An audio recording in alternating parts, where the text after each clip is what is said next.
Hello friends, നമുക്ക് പഴംപൊരി ഉണ്ടാക്കാം. നന്നായി പഴുത്ത 3 ഏത്തപ്പഴം നീളത്തിൽ അരിഞ്ഞെടുത്തിട്ടുണ്ട്. മാവ് കലക്കുന്നതിന് വേണ്ടി 1 കപ്പ് മൈദ, 2 ടേബിൾ സ്പൂൺ അരിപ്പൊടി,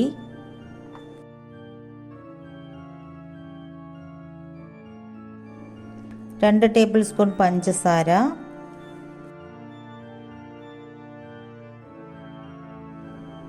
1 നുള്ള് ഉപ്പ്, 1/4 ടീസ്പൂൺ സോഡാപ്പൊടി, 3/4 ഗ്ലാസ് വെള്ളം കുറേശ്ശെ ഒഴിച്ച് കട്ടയില്ലാതെ നന്നായി കലക്കിയെടുക്കാം.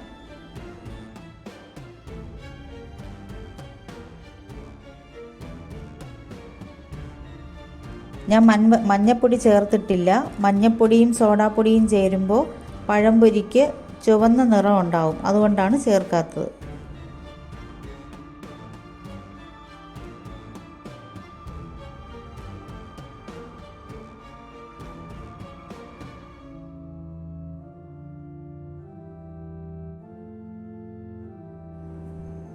ഇനി മാവിൽ മുക്കി പൊരിച്ചെടുക്കാം.